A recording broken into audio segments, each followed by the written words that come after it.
Isang at ang magiging lagay ng ating panahon sa iba pang bahagi ng bansa. Ihatid po yan ang aming kasamang si April Nerio live mula sa Pag-asa DOST.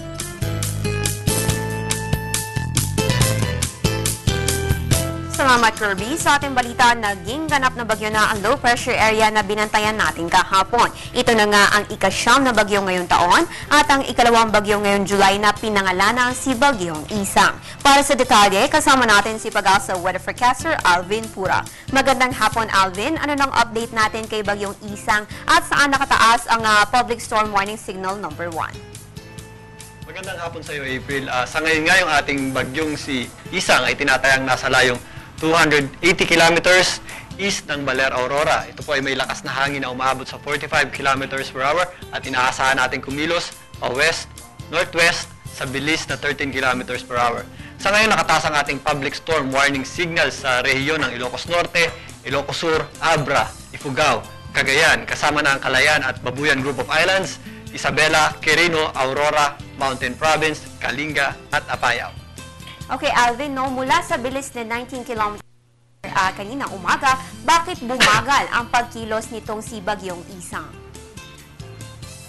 Sa ngayon, meron tayong tinatawag na tropical upper tropospheric trough or yung ating TUTT. Ito po yan sa area na ito.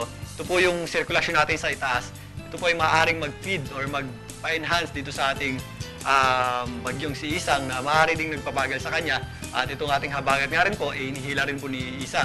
At meron din tayong high pressure area dito po sa bandang kanluran po, ay silangang bahagi po ni Isang na siya rin po nagpapagalaw sa kanya pa kilos ng pakanluran po or west-northwest na galaw. Ito pong ating tropospheric trough ay maaari pong magpa-enhance dito kay Isang. Lalo na sa ngayon at bumagal siya, maaari po nitong palakasin palalo itong si Isang bago po siya maglandfall.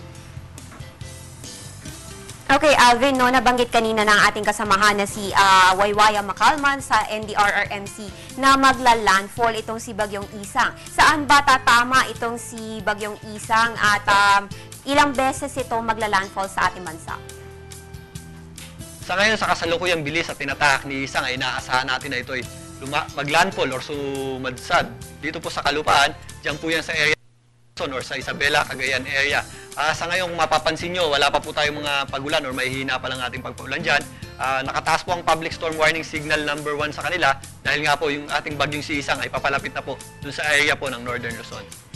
Alvin, bago ito tumama sa ating kalupaan dyan sa mga nabanggit mong lugar, no, may posibilidad bang lumakas pa sa pagiging tropical storm category ang naturang bagyo?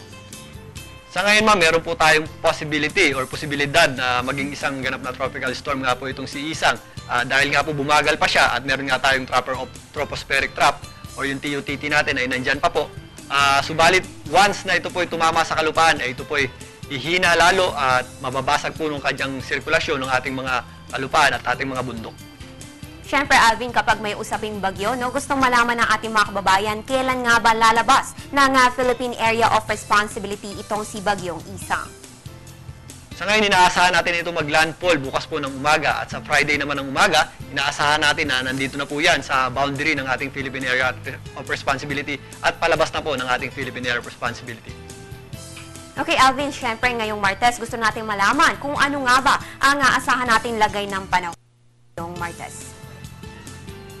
Sa ngayon, itong si Isang ay may hinihila na pong habagat. Nagdadala na po yan ng mga pagulan.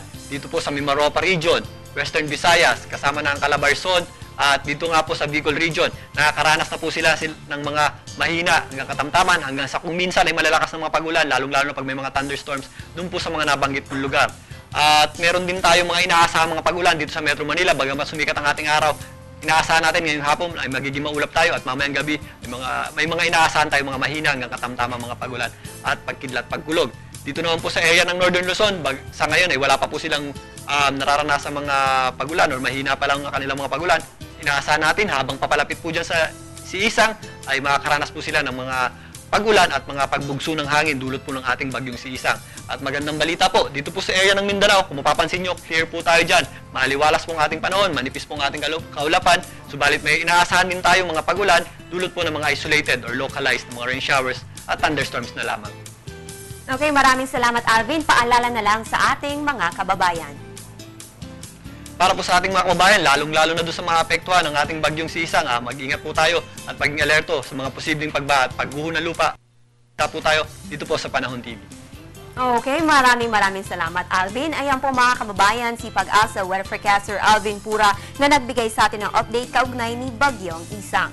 Narito naman ang pagtaya ng panahon sa mga pangunahing lungsod ng Pilipinas para sa mga susunod na oras. Simulan po natin sa Luzon. Dahil sa maulap at medyo maulan, 24 to 31 degrees Celsius na po ang mataas na agwat ng temperatura sa Metro Manila, SBMA Olongapo, Legazpi at Puerto Princesa. Asahan rin po mga pag-ulan sa Baguio City na may 16 to 23 degrees Celsius. Punta naman po tayo ng Visayas, mataas na sa Iloilo at Bacolod na parehong may 25 to 31 degrees Celsius at ang 24 to 31 degrees Celsius sa may Metro Cebu at Tacloban. At sa Mindanao, mataas na po sa Metro Davao na may 24 to 32 degrees Celsius at mababa naman sa Cagayan de Oro na may 23 to 30 degrees Celsius. Patuloy ang ating pagmomonitor kay Bagyong Isang, kaya ugaliin tumutok sa PTV para sa weather updates hatid ni Weatherman Harry Bayona mamayang alas 3 ng hapon. You can also follow us on Twitter, like us on Facebook at bisitahin ang aming website. At yan ang pinakahuling balita mula dito sa Pag-asa DOST. Ako po niyong Weather Girl April N. Menio para sa Telebisyon ng Bayan.